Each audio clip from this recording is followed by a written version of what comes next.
रामपुर गांव उत्तर भारत के एक शांतिपूर्ण इलाके में बसा हुआ था, जहां के लोग अपनी सादगी और धार्मिकता के लिए प्रसिद्ध थे। गांव के प्रत्येक घर में एक ही आवाज गूंजती थी, राम का नाम लो और सुखी रहो। सारा गांव एक दूसरे से जुड़ा हुआ था और उनकी दिनचर्या का केंद्र हमेशा मंदिर और पूजा पाठ ही हुआ करता था। यहाँ के लोग अपनी मेहनत और ईमानदारी से जीते थे, पर एक गहरी खामोशी इस गांव के बीच हमेशा बनी रहती थी। गांव की सबसे सुंदर औरत थी विधवा। उसकी आंखों में अजीब सी उदासी थी, एक खालीपन जो किसी को दिखाई नहीं देता था। उसकी सुंदरता पर कोई शक नहीं कर सकता था, लेकिन उसकी आंखों की गहराई और दिल की तन्हाई किसी को भी नहीं दिखती थी। विधवा का दिल और उसकी जिंदगी का दुख समझने वाला कोई नहीं था। विधवा अक्सर सोचती, क्या यही है मेरी जिंदगी का उद्देश्य? क्या मेरी सुंदरता का कोई मतलब नहीं है अगर मुझे किसी के दिल में जगह नहीं मिलती? एक दिन गांव में एक साधु महात्मा का आगमन हुआ। साधु महाराज के बारे में सुनकर हर किसी की उत्सुकता बढ़ गई थी। वे एक अजीब व्यक्तित्व के मालिक थे, लंबी जटाएं, शरीर पर भस्म और ऐसी गहरी आवाज जो हर किसी के दिल में उतर जाती। लोग उनकी बातें सुनने के लिए मंदिर में इकट्ठा होते और उन्होंने अपने चमत्कारी कार्यों के बारे में बताना शुरू किया। उनका प्रभाव तेजी से गांव में फैलने लगा। लोग उनके प्रति श्रद्धा और विश्वास में बंधने लगे। विधवा भी उनकी उपासना में शामिल हुई। उसे ऐसा महसूस होने लगा जैसे साधु महाराज की बातें उसकी आत्मा को छूने लगी हों। वह अपनी नीरस जिंदगी से बाहर निकलने के लिए साधु के दर्शन करने जाने लगी। धीरे धीरे वह साधु के उपदेशों में खोने लगी। साधु महाराज का व्यक्तित्व इतना सम्मोहक था कि विधवा को लगता था जैसे वह उससे किसी गहरे स्तर पर जुड़ा हुआ हो। उसकी बातें, उसके उपदेशों की गहराई और उसकी शांति, ये सब कुछ विधवा को अंदर से खींच रहा था। साधु महाराज ने विधवा से कई बार बात की और उसे आध्यात्मिक उन्नति का रास्ता दिखाया। तुम्हारी आत्मा भी परमात्मा से जुड़ी हुई है, तुम्हें बस अपनी पहचान को समझने की आवश्यकता है, साधु ने उसे कहा। यह शब्द उसके दिल में गहरे तक समा गए। साधु के साथ कुछ और बातें हुईं और जल्द ही वे विधवा के जीवन का एक अहम हिस्सा बन गए। वह विधवा को हर दुख, हर दर्द से उबारने की बातें करते और विधवा को लगता था जैसे उसकी सारी जिंदगी अब साकार हो रही है। वह विश्वास करने लगी कि साधु महाराज उसके जीवन के उस खालीपन को भर सकते हैं जो अब तक कोई नहीं भर पाया था। गांव में साधु महाराज का प्रभाव बढ़ता जा रहा था। उनके आने के बाद से लोग उनकी पूजा करने के लिए मंदिर में इकट्ठा होते थे। उनके चमत्कारों की कहानियां फैल रही थीं। कभी किसी बीमार को ठीक करना, कभी किसी की किस्मत बदलना और कभी किसी की समस्याओं को हल करना। गांव के लोग उन्हें दिव्य मानने लगे थे। इस माहौल में विधवा भी पूरी तरह से प्रभावित हो चुकी थी। वह जब भी साधु महाराज के पास जाती, उसके दिल में एक अजीब सी तृप्ति होती। साधु के साथ हर मुलाकात उसके लिए जैसे एक नई शुरुआत होती। साधु महाराज की बातें विधवा को बहुत प्रभावित करती थीं। उन्होंने उसे बताया, तुम्हारे भीतर शक्ति है, केवल तुम खुद को समझ नहीं पाती हो। यदि तुम मेरी शरण में आओगी तो तुम्हें वह सब मिलेगा जो तुम चाहती हो। तुम्हारा दुख केवल तुम्हारे भीतर की बंदिशों से है। तुम्हारे आत्मविश्वास को जागृत करना होगा। विधवा इन शब्दों को दिल से महसूस करने लगी। वह समझने लगी कि साधु के शब्दों में कुछ खास बात है जो उसे अब तक किसी ने नहीं समझाई थी। धीरे धीरे विधवा और साधु के बीच यह रिश्ता गहरा होता गया। वे अब एक दूसरे के बिना नहीं रह सकते थे। विधवा की जिंदगी अब साधु की उपदेशों के इर्द गिर्द घूमने लगी थी। साधु ने उसे यह विश्वास दिलाया कि वह उसे बचा सकता है और उसे एक नई दिशा दे सकता है। इसके बदले में विधवा ने अपने दिल की सारी इच्छाओं को साधु के सामने खोल दिया था। साधु का आकर्षण बढ़ता गया। विधवा को ऐसा महसूस होने लगा जैसे वह साधु के बिना कुछ भी नहीं है। उसकी पूरी दुनिया केवल साधु के इर्द गिर्द सिमटने लगी। साधु ने उसे और अधिक अपने पास खींच लिया। तुम मेरी शिष्या हो, तुम्हारे जीवन का उद्देश्य अब मुझसे जुड़कर पूरा होगा, उसने विधवा से कहा। एक शाम जब गांव का मंदिर सुनसान था और सभी लोग अपने अपने घरों में थे, साधु ने विधवा से गुपचुप मुलाकात की।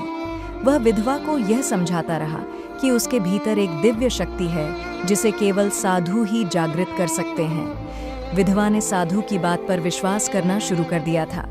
वह साधु के करीब आने लगी। वह रात बदल गई। एक ऐसी रात जब विधवा और साधु के बीच शारीरिक आकर्षण ने उनके रिश्ते को एक नए मोड़ पर पहुंचा दिया। साधु ने उसे विश्वास दिलाया कि यह एक आध्यात्मिक अनुभव है और विधवा ने बिना किसी संकोच के इसे स्वीकार कर लिया। वह रात, जो पहले केवल उपदेशों और शब्दों तक सीमित थी, अब एक नया अर्थ ग्रहण कर चुकी थी। गांव में साधु और विधवा के रिश्ते को लेकर चुपके चुपके चर्चा होने लगी थी। कुछ लोग साधु महाराज के बारे में लगातार सुनते थे, लेकिन विधवा और साधु के बीच बढ़ती नज़दीकी को लेकर कोई खुलकर बात नहीं करता था। लेकिन यह कोई छिपा हुआ रहस्य नहीं था। धीरे धीरे अफवाहें फैलने लगीं। विधवा अक्सर साधु के पास आती जाती थी और गांव वाले यह सब देख रहे थे। किसी ने कहा, कुछ तो गड़बड़ है, साधु महाराज और विधवा का संबंध ठीक नहीं लग रहा। गांव में कुछ लोग साधु के प्रति अधिक श्रद्धा रखते थे, जबकि कुछ लोग उनके बारे में संदेह करने लगे थे। एक दिन गांव के कुछ युवकों ने विधवा और साधु को एक साथ देखा। उन्होंने यह बात पंचायत के सदस्यों तक पहुंचाई। उन्होंने बताया कि विधवा और साधु के बीच कुछ अजीब सा रिश्ता बन रहा है। यह खबर जैसे ही फैली, पूरा गांव हलचल में आ गया। गांव के बड़े बुजुर्गों ने एक पंचायत बुलाई। सभी को यह चर्चा करनी थी कि क्या यह मामला सच्चाई पर आधारित है या सिर्फ अफवाहें हैं। पंचायत के सभी सदस्य इस मुद्दे पर विचार करने के लिए एकजुट हो गए। गांव में साधु और विधवा के बीच बढ़ते रिश्ते को लेकर जो अफवाहें फैल रही थीं, वे अब सच्चाई के करीब पहुंचने लगी थीं। कई गांव वाले इस बात से परेशान हो गए थे, लेकिन किसी को भी यह खुलकर सामने लाने की हिम्मत नहीं हो रही थी। एक दिन जब विधवा मंदिर से लौट रही थी, उसे गांव के एक युवक ने देखा। यह वही युवक था जो साधु महाराज के उपदेशों से खास प्रभावित था, लेकिन अब उसे यह समझ में आने लगा था कि साधु के व्यवहार में कुछ गलत है। चंद्रपाल ने वह दृश्य देखा जब विधवा साधु के पास गई और दोनों के बीच बातचीत के दौरान कुछ अत्यधिक व्यक्तिगत बातें हो रही थीं। चंद्रपाल चुपके से यह सब देख रहा था। अब उसे कोई संदेह नहीं रहा कि कुछ गड़बड़ है। उसने यह बात तुरंत गांव के अन्य लोगों को बताई। यह खबर जैसे ही फैली, गांव में फिर से हलचल मच गई। एक दिन गांव के एक बुजुर्ग ने विधवा से पूछा, तुम्हारा और साधु महाराज के बीच क्या चल रहा है? विधवा ने मुंह चुप कर लिया। उसका दिल घबराया हुआ था। वह समझ नहीं पा रही थी कि क्या कहे। उसके मन में बहुत कुछ था। गांव में अब अफवाहें फैल चुकी थीं और लोग इस पूरे मामले को लेकर सशंकित थे। कुछ लोग विधवा को दोषी ठहराते हुए कह रहे थे, यह औरत बिगड़ गई है, इसने साधु महाराज को फंसा लिया। वहीं कुछ लोग साधु की ओर इशारा कर रहे थे, क्या साधु महाराज ने इस औरत को अपनी जाल में फंसा लिया है? पंचायत बुलाई गई। गांव के बुजुर्ग और सम्मानित लोग इकट्ठा हुए। पंचायत ने यह तय किया कि यह मामला पंचायत की अदालत में उठाया जाएगा। पंचायत के हॉल में जब लोग जमा हुए तो हर चेहरे पर गुस्सा और नाराजगी का भाव था। गांव के लोग इस पूरे मामले से अत्यधिक आहत थे। रामपुर जैसे शांतिपूर्ण गांव में अचानक ऐसा विवाद खड़ा हो गया।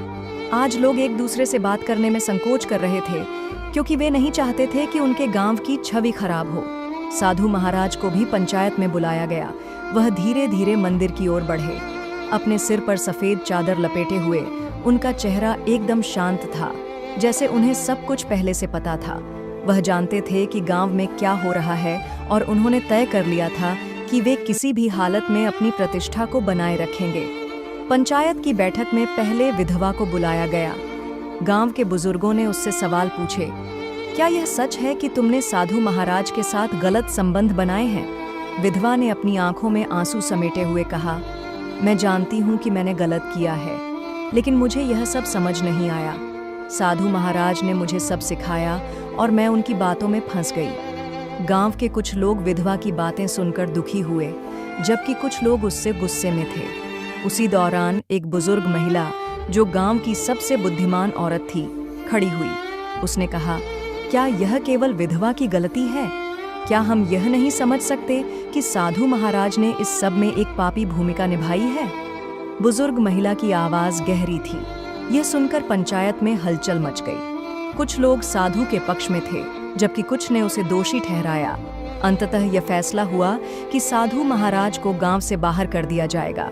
साधु महाराज ने अपने आप को निर्दोष बताते हुए कहा, यह सब सिर्फ अफवाहें हैं, मैं किसी को चोट पहुंचाने का विचार नहीं रखता। लेकिन पंचायत ने अपना फैसला सुनाया और उन्हें गांव से बाहर भेज दिया। गांव से साधु महाराज के निष्कासन के बाद रामपुर में एक अजीब सा सन्नाटा फैल गया। लोग अब यह सोचने लगे थे कि क्या सच में वे जो कुछ भी देख रहे थे वह सही था या नहीं। कुछ लोग यह मानते थे कि साधु ने उनके विश्वास को तोड़ा था, जबकि कुछ का कहना था कि यह सब सिर्फ अफवाह थी। साधु के जाने के बाद विधवा के जीवन में एक अजीब सी खामोशी छा गई। वह अब अकेली महसूस करने लगी थी। साधु के बिना उसकी जिंदगी एक खालीपन से भर गई थी, लेकिन इस खालीपन ने उसे अपनी जिंदगी पर ध्यान केंद्रित करने का एक नया अवसर दिया। गांव के बुजुर्गों ने विधवा को फिर से गांव में अपने सम्मान को बहाल करने का सुझाव दिया, लेकिन विधवा को खुद को ढूंढने और अपने भीतर की शक्ति को पहचानने का वक्त चाहिए था।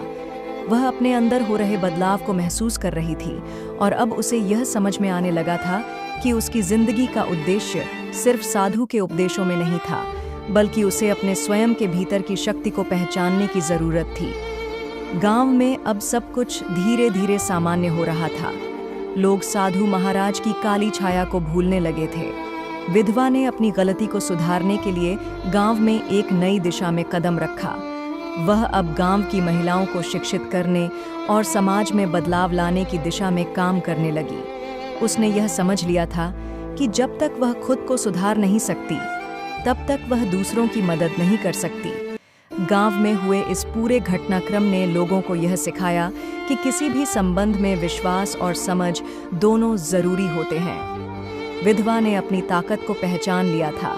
उसने अपने अनुभवों से सीखा था कि केवल बाहरी आकर्षण ही किसी के जीवन को पूरी तरह से पूरा नहीं कर सकता।